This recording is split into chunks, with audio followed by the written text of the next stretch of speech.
Professor Michael Wallach is a researcher in viruses and vaccines at the University of Technology, Sydney, and he's here with Dr. Lisa Sedger, an academic virologist also from UTS. Thanks very much for joining me.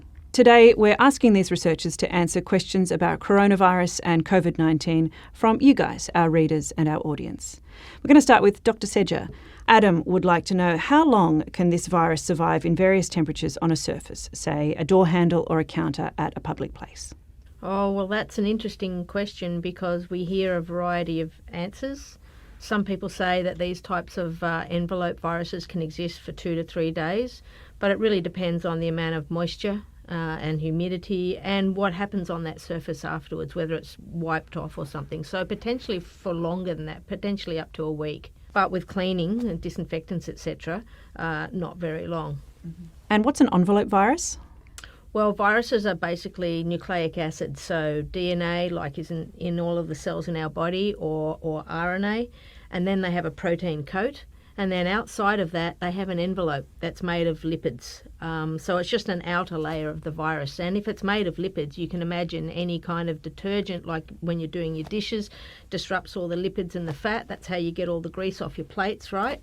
So any detergent like that will disrupt the envelope of the virus and make it non-infective. So cleaning surfaces is a good way to try and eliminate an infective virus particle from, for example, door handles, surfaces, etc.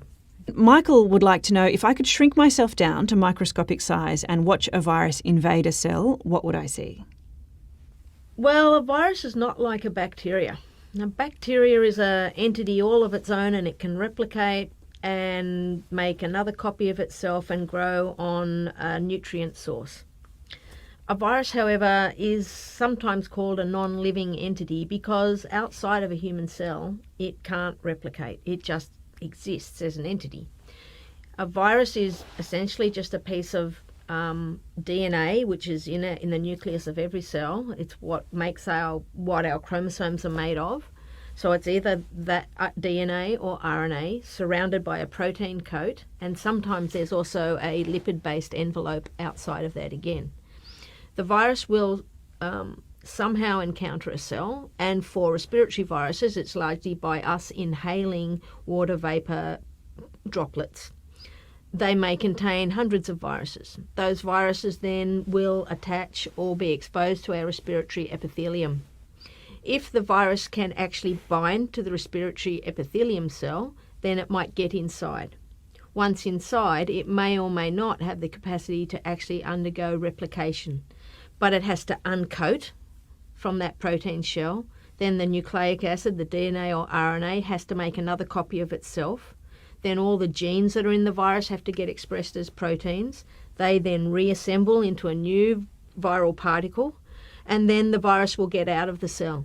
Sometimes it'll lyse the cell, sometimes it'll just bud out from the cell and leave the cell intact. And that's what a virus is. That's why some people call them living or non-living, because they can only replicate inside a cell, a host cell. And it's not like viruses have a will. It's not like they want to do this. It's just a part of evolution. Yeah. I'm never a favour of the arguments you sometimes see people say it's warfare. It's the virus versus the immune system. There's no will involved. It's just capacity of life to replicate itself. Candy would like to know, there are conflicting symptoms lists circulating on Facebook. One says it starts with a dry cough, and if your nose is running, it is not COVID-19, which I suspect is incorrect. Can we please have an accurate list?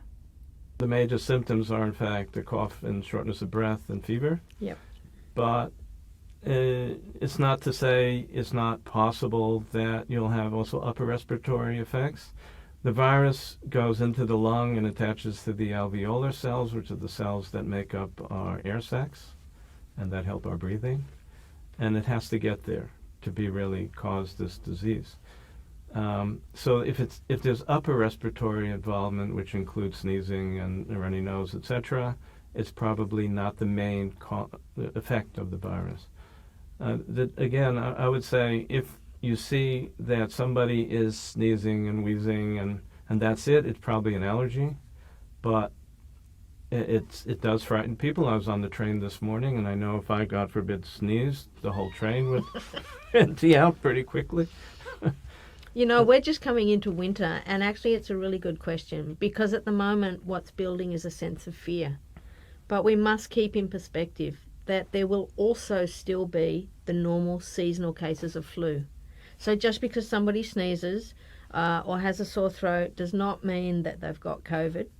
And we need to make sure, I think it's really important that we don't stigmatise people who have symptoms, because it may not even be COVID.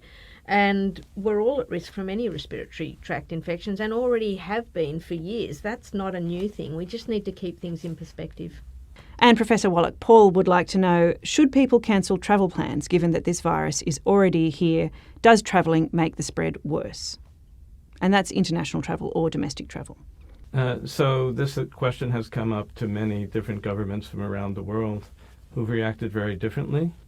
Australia's been very strategic in banning travel to certain places. And of course, those places you would not want to travel to at the time when there's an outbreak, like China and Italy, Iran, etc.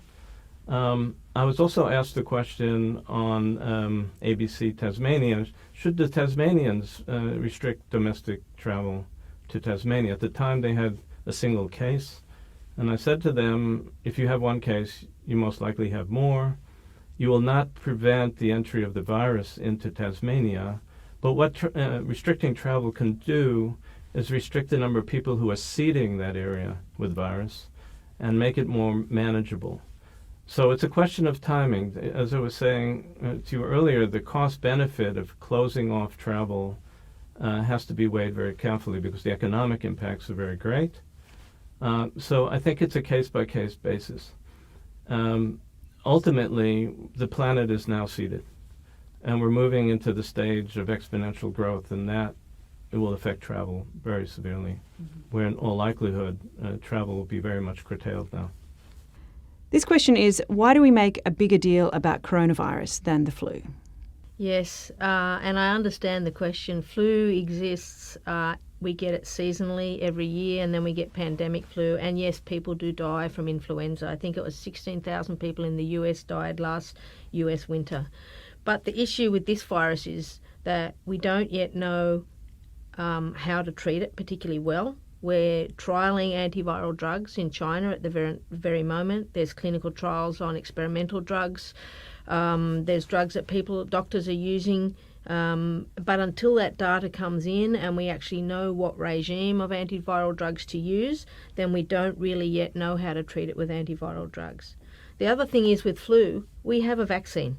People can take the vaccine. Somebody gets sick in their family, the other family members can take the vaccine and prevent the spread of the virus. So the difference is with flu, we have ways to control it. We know about the disease. We know how it presents. This virus, we're still understanding the clinical presentation, and in different cohorts, so different age groups, different countries, different situations.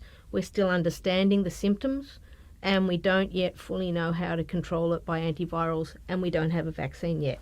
I think one of the reasons we're being so careful is when it broke in Wuhan, at the beginning the mortality rate was extremely high. And with related viruses like SARS and MERS, it went as high as 35%. Whereas flu mortality rates is usually around 0.1%. So it was that very high mortality rate that gave a real shock. Had it continued, it would have been devastating. We're very fortunate that now we see it dropping down to the 2 to 3% level, and some say much lower. And we also know now that some people get COVID, have very minimal symptoms, and almost don't even know that they've been sick. So I think that fear and anxiety in that sense is lowering. And Molly wants to know, how far off is a vaccine? So we are working on vaccines in Australia. The group in Melbourne was the first to be able to isolate and grow the virus, and I've been in touch with them, in fact, this morning.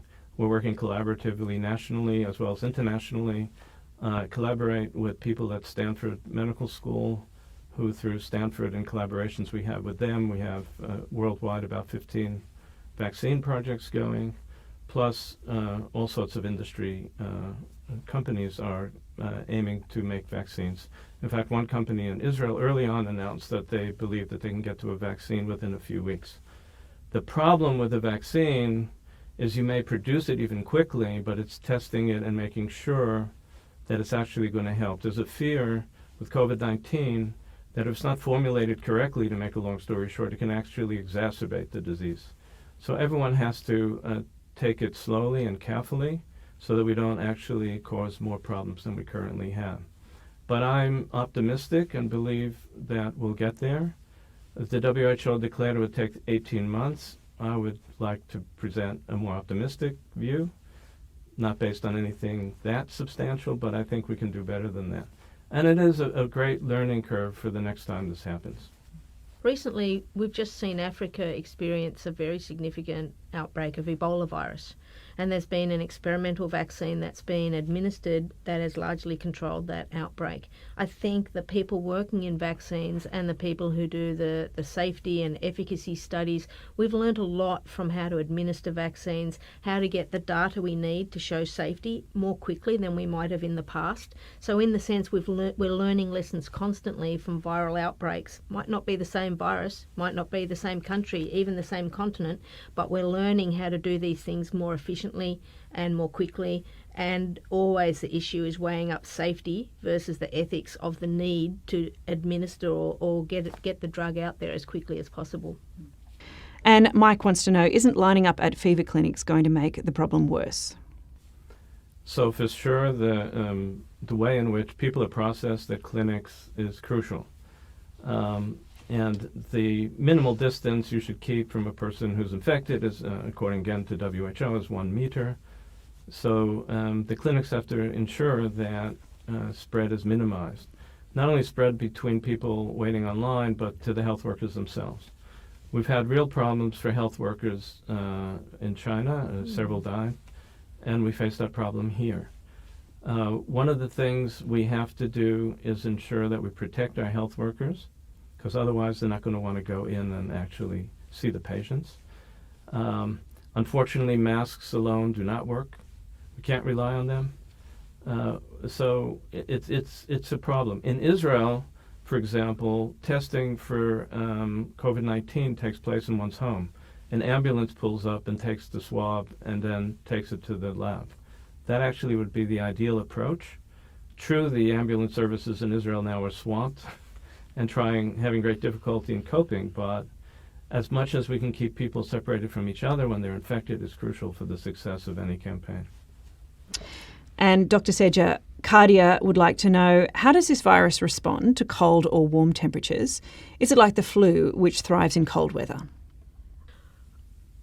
I have heard so many different things about this. I will be completely honest and say I'm not certain that we really know. What we know is when there's high humidity, viruses can exist for longer because they don't dry out.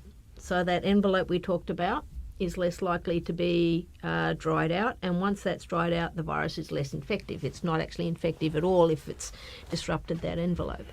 But whether it likes cold temperatures, high temperatures, we think it's not a warm temperature virus. We think it's more a cold temperature virus. China's just been going through their winter. Maybe one of the reasons it's been big in Italy is they've just had winter. We also think the coexistence of seasonal flu in Italy at the same time is probably one of the factors that's made it more severe. So, different circumstances in different countries, different climates. It's not just about climate, though. It's about susceptibility of various populations. Therefore, it's a hard question to answer.